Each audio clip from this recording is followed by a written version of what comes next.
오늘 상담에서 사업 계획서 작성할 때 AI로만 써도 괜찮을까요? 라는 질문이 들어왔는데 요즘 AI 관련돼서 교육도 워낙 많고 사업 계획서 작성하는 전용 AI 툴도 있고 그러다 보니까 많은 대표님들이 AI로만 사업 계획서를 써보려고 하시는 것 같아요.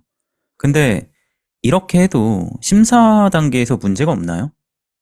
굉장히 좋은 질문인데요. 저희가 저번에도 AI로 사업계획서 쓰기에 대해서 얘기를 좀 했었던 걸로 기억하는데, 네. 맞습니다. AI로 요즘은 뭐 사업계획서 작성하는 것도 많아졌고, 심지어 AI로 사업계획서 쓰기에 대한 강의들도 굉장히 많이 유튜브에 나오는 걸로 알고 있거든요. 그런데, 그쵸. 제가 저번에도 말씀드렸다시피 AI로 사업계획서를 써도 가능은 하지만 매우 주의 깊게 사용해야 된다라는 말씀 좀 드리고 싶어요. 그래서 음, AI 사용을 하되 AI 사용 자체가 문제가 되는 건 아니지만 AI로 사업계획서를 작성할 정도가 되려면 굉장히 실력 있는 사람이 해야 된다. 실질적으로 사업 경험이 많은 사람이 AI를 사용해야 된다라고 그때 말씀드렸어요. 가장 큰 이유로는 이 AI를 통해서 우리가 질문을 하는 게 굉장히 중요하고 그 질문 같은 프롬프트도 뭔가 이런 프롬프트를 써라 뭐 이런 식으로 강의를 하더라고요. 그런데 음, 그게 모든 사업들이 다 다르기 때문에 자신의 사업에 맞춰서 그 질문들을 정하기가 굉장히 어려워요. 어떤 표준화된 그 프롬프트 하나만으로 모든 사업에 적용해가지고 질문을 하겠다? 그러면 잘못된 결과가 많이 나올 수 있죠.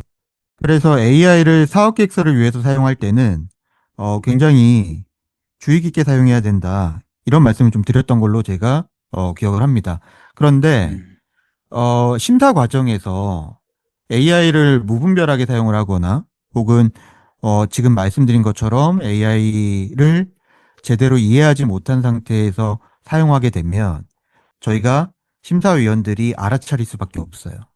음, 왜냐하면 이게 이제 AI로 작성한 경우에 뭐 AI를 사용했다라고 저희가 검사 프로그램을 돌리는 건 아니지만 네. AI를 쓰게 되면 굉장히 나타나는 전형적인 패턴들이 있습니다. 음, 예, 크게 세 가지 정도가 되는데요. 네네. AI를 사용했을 경우에 나타나는 패턴이 뭐냐면 첫 번째로는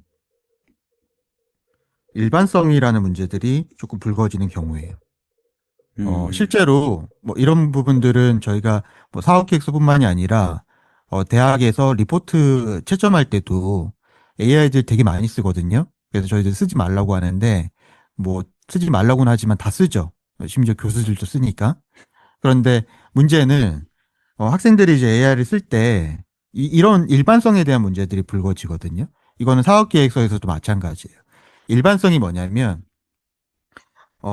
AI를 사용했을 때 뭔가 구체적인 어떤 정보나 구체적인 의견들이 나와야 되거든요. 그 사업에 대해서. 네네.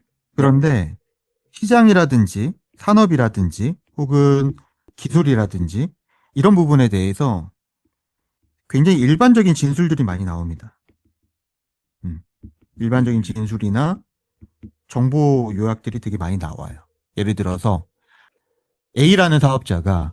A라는 사업자만이 본 어떤 그 시장 내부의 인사이트나 그 시장 내부의 내부 관계가 나와야 되는데 그런 정보들은 인터넷에 없잖아요.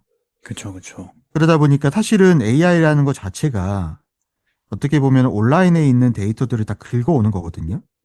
음, 근데 사업자가 아는 내용들은 온라인에 없을 가능성이 높고 온라인의 대다수의 정보를 차지하고 있는 건 일반적인 어떤 보고서나 어, 정보들이죠. 뭐 음, 기사라든지.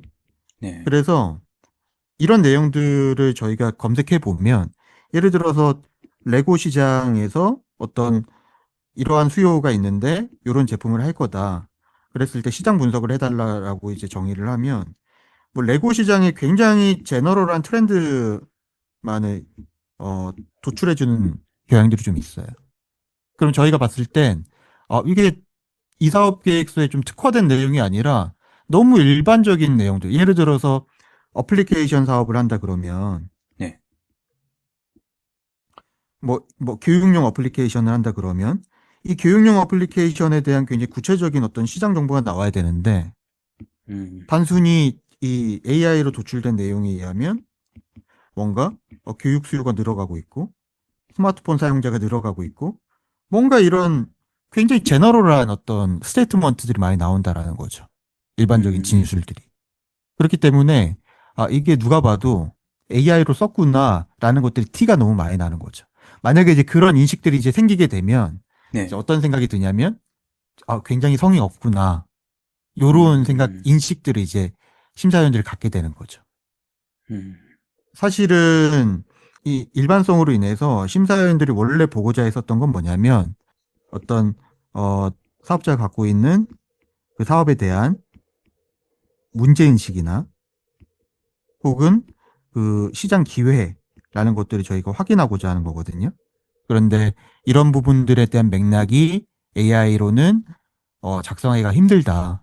그 내용을 음, 도출하기 힘들기 때문에 아무래도 이런 일반성에 대한 문제들이 계속 불거지는 것 같고 네, 결국은 이거를 피해 가기 위해서는 AI를 작성하더라도 대표자가 갖고 있는 이 사업이 왜 필요한지, 그리고 그 사업이 타겟으로 하고 있는 시장이나 고객에 대한 혹은 내부 그 사업 관계들에 대한 대표님만이 아는 혹은 내부 관계자들만이 아는 그런 정보나 인사이트들이 들어가야 돼요. AI 질문을 할 때 음, 이미. 그러니까 AI는 그런 부분에 대한 근거를 조금 보강해 주거나 그런 내용들을 좀 정리해 주는 그 정도의 보조적인 역할만 하는 거지. 음, 전혀 이런 게 없는 상태에서 어떤 AI로 이런 질문은 이렇게 하고 시장 조사는 이렇게 질문하고 수요 분석은 이렇게 질문하고 이렇게 된다는 건 그건 거의 사기에 가깝습니다. 음. 그리고 엉터리죠. 그렇게 한다면. 그러니까 음, 이게 그렇게 말하는 사람들이 있다면 실제 심사를 안 해본 분들이고 실제 심사 현장에서 하고 있는 분들은 아마 제가 하는 말에 대해서 100% 공감하실 거예요. AI를 통해서 이제 불거지는 가장 큰 문제는 이런 일반성의 문제들, 이 이슈가 사실은 이제 가장 크고요. 두 음, 번째로는 이제 신뢰성 문제인데요. 네, 요거는 사실 AI를 사용해서 만드는 모든 문서, 거의 결부시 되는 부분인데, 이 신뢰성 같은 경우는 뭐냐면, AI로 어떤 내용들을 검색하게 되면 사실은 기술이라든지 시장 자료들이 굉장히 잘 정리를 해줘요. 음, 그런 것은 강점인데, 음, 문제는 이 자료들이 거짓된 자료일 경우들이 굉장히 많다라는 거죠. 특히 어떤 부분에서 그러냐면, 네, 제가 이제 일반성에 대한 얘기를 좀 했잖아요. 네네, 그런데 이 일반성에 대한 부분을 좀 개선하기 위해서 만약에 우리가 프롬프트를 뭔가 굉장히 그 질문을 AI 프롬프트나 질문을 굉장히 구체적으로 만약에 했다라고 했을 경우에 네, 그러면은 조금 더 구체적인 답변이 나올 것 같잖아요. 네, 그런데 되게 웃긴 게 질문이 구체적일수록 거짓된 답변들을 쏟아내기 시작해요. 왜 그런 거죠? 이게 사람도 그런 사람들이 좀 있는 것 같은데 어떤 사람들이 기대를 많이 하면 그 기대에 응답하기 위해서 이제 거짓된 답변들을 막 하거든요. 음, AI도 똑같이 내가 갖고 있는 질문을 굉장히 구체적으로 인풋을 넣잖아요. 그럼 네, AI에서 거짓된 데이터들을 끌고 오기 시작합니다. 그런데 모든 자료가 거짓되진 않아요. 예를 들어서 10개의 정보를 찾아준다면 그 중에 두세 개가 거짓된 정보들이 섞여 있는 것 같아요. 음. 음, 이게 이제 어디서 문제가 되냐면 심사 과정에서 뭐 특별하게 이 모든 정보들이 거짓이다라고 저희가 판단할 근거도 없고 사실 그런 노력을 기울이진 않아요. 그런데 심사 과정에서 개 중에 뭔가 상식과 벗어나는 내용들이 가끔 있을 수 있어요. 음, 예를 들어 출산율이 낮아지고 있다. 요렇게 지금 우리가 상식적으로 알고 있는데 네, 갑자기 출산율이 높아지고 있다. 어, 혹은 음, 아동 교육에 대한 수요가 높아지고 있다. 이런 식으로 상식에 벗어나는 어떤 내용들이 나오게 되면 우리는 이제 그 내용을 의심해 보기 시작한다는 거죠. 음. 음, 그러면서 다른 내용들을 이제 확인해 보면 그 내용들이 이제 이어지는 그 논리가 뭔가 빈약하거나 뭔가 역전되는 현상이 있거나 로직이 조금 말이 안 되는 경우도 좀 있는 거죠. AI를 음, 사용하다 보면. 그러면 뭔가 AI를 통해서 작성했나라는 의심들이 조금 깊어지고 심사위원들이 이 사업자가 갖고 온 사업 계획서에 대한 신뢰를 갖는데 이제 큰 이슈가 생기는 거죠. AI로 작성한 그 사업 계획서 안에서 숫자 하나, 그리고 근거 하나, 그리고 성명 하나, 뭐 성명이라는 거는 이제 한 문장을 말하는데 이 사업에 대해서 중요한 어떤 문장 하나가 만약에 상식과 벗어나거나 혹은 일반적인 어떤 진술이 아닌 경우에 AI가 충분히 이런 거짓된 답변을 끌어낼 수 있다고 했잖아요. 내 사업에 유리하게. 네. 그랬을 경우에 이게 심사위원들한테 굉장히 눈에 잘 보인다라는 거죠. 아, 그러면은 AI를 사용할 때 거짓된 데이터나 거짓된 답변은 사용하지 말라고 프롬프트를 쓰면 이게 사업 계획서가 좀 잘 작성이 되는 건가요? 그것도 되게 좋은 질문이신데요. 거짓된 답변하지 마라. 네. 근데 거짓된 답변하지 마라라고 하면 아마 또 계속 거짓된 답변을 내놓을 거예요. 아, 거짓말쟁이네요. AI가 뭐 지금 2026년인데 지금 이 시점에서는 AI가 그렇게 이제 똑똑하지는 않은 것 같고 음, 만약에 어떤 잘못된 부분들을 아웃풋을 내놓은 상태에서는 계속해서 똑같은 잘못들을 반복하는 경향들이 좀 있거든요. AI가. 음, 그래서 이 자연어 처리 과정에서 이제 그런 문제들이 좀 있는 것 같고 네.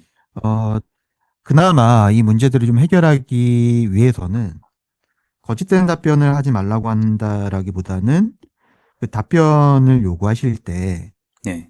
정확한 근거를 제시하고 그 부분을 인용해 달라고 얘기를 하세요. 그리고 음, 이 인용된 모든 자료들에 대한 링크를 주라고 같이 이제 도출해 음, 달라고 질문을 하게 되면 이제 링크까지도 올 겁니다. 그러면 이제 뭐 쭉쭉쭉쭉 그 내용들 하나하나 내용들에 대해서 이제 인용이 되어 있는지 이런 것들을 확인하실 수가 있고 링크도 이제 확인하실 수가 있는데 근데 네. 아마 링크를 들어가면 역시나 10개 중에 한 뭐 두세 개 정도는 거짓된 정보들이 또 나올 수도 있어요. 뭐 링크가 아, 없는 데 있다고 하거나 그러니까 접속이 안 되는 거죠. 네, 그랬을 경우엔 이런 것도 이제 제거하고 맞는 것들만 이제 취사 선택해서 작성하실 수 있는 거죠. 음, 그러니까 그렇기 때문에 사업에 대한 이해도가 굉장히 높지 않은 상태에서 AI를 사용하기가 굉장히 어렵습니다. 현실적으로. 음. 음, 그래서 그렇네요. 일단 사업에 대해서 고민을 많이 하시고 내가 내 사업에 대해서 정말 충분히 이해했다라고 이제 생각이 들 때 AI를 작성하시는 게 좋고 조심히 사용해서 사업 계획을 작성하시는 게 좋고 그렇지 않다면 정말 사업 전문가들 혹은 이런 어떤 심사 전문가들의 도움을 좀 받으시는 것도 저는 좀 맞다고 생각을 해요. 자, 세 번째로는 이제 마지막인데요. 네. 이 부분도 굉장히 사소하지만 심사위원들 눈에 너무 쉽게 뜨는 문제거든요. 이게 음, 이제 뭐냐면 반복성에 대한 이제 이슈인데요. 어, 반복성이 뭐냐면 네. 쉽게 얘기해서 한 번 나온 내용인데 똑같은 내용, 그러니까 정보나 진술이죠. 똑같은 내용이 계속 반복되는 겁니다. 전체 음, 문서에 걸쳐서. 이게 이제 무슨 얘기냐면 별로 핵심적인 내용이 아니거든요. 네. 그런데 일반적인 그런 내용들이 한 번 설명했으면 되는데 처음에도 나왔다가 중간에도 나왔다가 끝에도 나오고 계속해서 이제 이 내용들이 반복해서 나오는 거죠. 음, 그리고 이게 패러프레이징이 돼요. 패러프레이징이라는 거는 뭐 주어 동사의 위치를 바꾼다든지 주어 동사를 다른 유사한 단어로 바꾼다든지 뭐 이런 식으로 똑같은 말인데 문장만 새로 쓰는 거거든요. 음, 이런 식으로 패러프레이징을 하는 문제들이 생겨요. 근데 이렇게만 설명만 보시면 이게 뭐가 그렇게 문제가 되냐라고 생각하실 텐데 이게 이제 AI의 가장 대표적인 특성이에요. 음. 음, 내용이 없는데 내용이 많지 않은데 문서를 풍부하게 만들기 위해서 AI는 똑같은 내용을 계속 재진술하는 경향이 있습니다. 그리고 이게 AI를 많이 써보거나 아니면 저같이 AI로 만든 문서들을 많이 심사해 본 사람은 이게 너무나 눈에 돋보여요. 이런 증상들이. 그러니까 이게 뭐 중요한 내용들을 뭐 이렇게 다루는 건 아니지만 이렇게 반복적인 어떤 부분들이 패턴들이 보였을 경우에 아, 네. 이 사람은 AI 썼구나라는 게 사실은 너무 이제 확신이 드는 거죠. 그래서 음, 이런 반복성에 대한 문제가 있고 또 저희가 사업계획서 같은 경우는 용량 제한이 있잖아요. 그리고 그쵸. 페이지 제한이 있는데 음, 그렇기 때문에 우리가 그 내용을 굉장히 알차게 써야 되거든요. 사업계획서 안에 의미 없이 뭐 통계자료 갖다 붙이고 또 기사에 사진 넣고 이것조차도 저는 별로 추천 안 드리는데 심지어 이제 AI로 그렇게 해버리면 이 반복적인 내용들이 그 페이지 수를 되게 많이 차지하거든요. 너무 비실용적이고 어떤 중요한 인사이트가 아닌데 너무 일반적인 진술이나 이런 내용들이 많이 들어가지면 약간 개연 설명이 좀 더 과도해지는 그런 느낌들이 조금 많이 들죠. 그래서 심사위원 입장에서는 다소 좀 읽는데 산만해지고 심지어 이런 반복성에 대한 AI를 좀 많이 사용해 본 어떤 심사위원들 같은 경우는 이제 단번에 알아차리는 경향들이 좀 있습니다. 그래서 이런 일반성에 대한 문제들, 그리고 신뢰성, 그리고 반복성, 이 세 가지를 좀 주의 깊게 좀 고민해 보시고, 네. 이런 부분들을 뭐 아예 AI를 안 쓰는 거는 저도 그렇게 말씀드리기는 좀 어렵고요. AI를 쓰는 게 분명히 도움이 되지만 일단 본인이 사업에 대해서 잘 이해하셔야 되고 그리고 AI의 이런 한계점들도 분명히 인지한 상태에서 사용을 하셔야 된다. 이렇게 말씀드릴 수 있을 것 같아요. 질문 주신 대표님도 그렇고, 오늘 이 내용을 들으시는 대표님들도 이 나온 내용들 꼭 이 세 가지 체크하셔서 제한된 페이지 안에서 합격할 수 있는 사업계획서를 쓰기 위해서 AI 사용하실 때 꼭 신중하게 사용하시면 좋을 것 같습니다.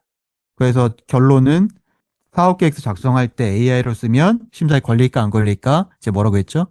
거의 다 걸린다. 걸린다. 네. 예. 거의 다 걸립니다. 그래서 AI 사용을 하실 때 굉장히 유의하셔야 되고, 이 세 가지 심사위원들이 눈치채는 부분들, 이런 것들을 음. 굉장히 주의 깊게, 보셔야 된다. 이렇게 말씀드리겠습니다.